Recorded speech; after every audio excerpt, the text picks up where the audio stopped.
কেন জাতীয় পার্টি থেকে এনসিপিতে আপনি যোগ দিলেন এবং লাইফ যেমন ডাইনামিক, পলিটিক্সও ডাইনামিক। জাতীয় পার্টির অফিস ভাঙা হয়েছে, দেখেন এটা ভেরি আনফর্চুনেট। আসলে ওই যে কোনো ধরনের ভাইলেন্স আমি কিন্তু কোনো সময় কিন্তু সাপোর্ট করি না। কেন জাতীয় পার্টি থেকে এনসিপিতে আপনি যোগ দিলেন এবং এর কোনো বড় কোনো গুরুত্ব আছে কিনা?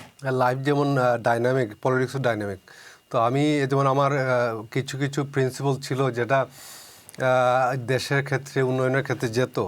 আমি দেখলাম যে জাতীয় পার্টি আসলে মানে এমন একটা পর্যায়ে চলে এসেছিল যে কোনো একটা মানে মিশন নাই, ভিশন নাই, কোনো প্ল্যান প্রোগ্রাম নাই, মানে দলকে কীভাবে আগাবে বা গোছাবে বা মানে একটা মানে ফাইটিং ফোর্স হিসাবে দাঁড়াবে আর কি।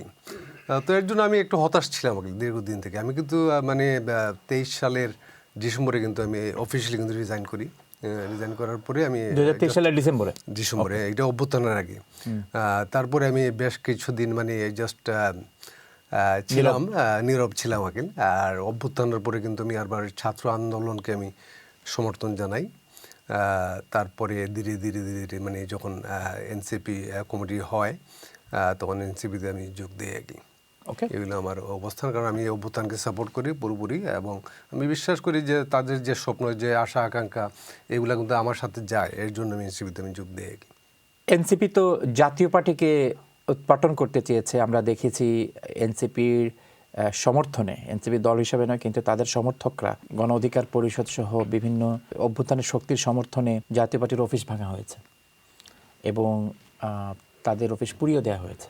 এখন এনসিপিতে আপনি এসছেন, এনসিপি অভিযুক্ত ছিল তারা মব সন্ত্রাসকে প্রশ্রয় দেওয়ার দায়ে তারা অভিযুক্ত ছিল। আমরা এখন দেখতে পাচ্ছি পুরো বিপরীত চিত্র। গণ অভ্যুত্থানের পক্ষের শক্তির অনেক ছাত্রনেতা এখন মব সন্ত্রাসের শিকার হচ্ছেন। আমরা গতকালকেও দেখেছি এই চিত্র। সারা বাংলাদেশে বিভিন্ন জায়গায় একই রকম চিত্র দেখা যাচ্ছে যে যারা গণ অভ্যুত্থানের পক্ষে ছিলেন, অনেক সময় যারা নিজেরা মব সন্ত্রাসের দায়ে অভিযুক্ত ছিলেন, এখন তারাই মব সন্ত্রাসের শিকার হচ্ছেন। এটি কি অনেকটাই এইরকম কিনা যে নেচারের একটা টার্ম আছে, প্রকৃতির একটা নিয়ম আছে, এই নিয়মেরই এখন একটি প্রতিক্রিয়া আমরা দেখতে পাচ্ছি?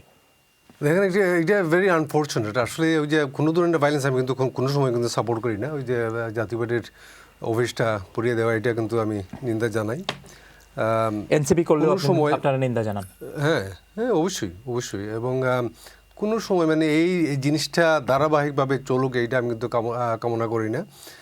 এইটা থেকে আমরা সরে আসতে হবে, কিন্তু আমাদের মাইন্ডসেট, আমাদের অ্যাটিটিউড, এগুলো কিন্তু আমরা চেঞ্জ করতে হবে। অন্যথায় আমরা কিন্তু নতুন বাংলাদেশ দেখতে পাবো না, নতুন রাজনীতি দেখতে পারবো না। মানে এনসিপি যেটা যে ধরনের ভিশন, যে ধরনের কথাবার্তা, প্রিন্সিপালের কথা বলে, আমি মনে করি যে হয়তো 2 দিন কমার বেশ যদি আমরা সরকার গ্রহণ করতে পারি ইনশাল্লাহ আগামীতে, আপনি দেখবেন যে একটা নতুন বাংলাদেশ এবং একটা আইডিয়াল, একটা মডেল রাষ্ট্রে পরিণত আমরা করতে পেরেছি। আমরা কিন্তু মানে আমরা উন্নত দেশের মতো আমরা চাচ্ছি আর কি, যে প্রত্যেকটা কাঠামো, প্রত্যেকটা প্রতিষ্ঠান মানে ভঙ্গুর অবস্থায় রেখে গিয়েছিল না আগে সরকার। বাংলাদেশের প্রত্যেকটা সেক্টর আপনি দেখবেন মানে একেবারে মানে ধ্বংস হয়ে গিয়েছিল। তো যার জন্য ওই যে মানে সংস্কার শব্দটা তো আমরা জানি যে প্রত্যেকটা সেক্টরে, প্রত্যেকটা জায়গায় সংস্কারের দরকার ছিল আর কি।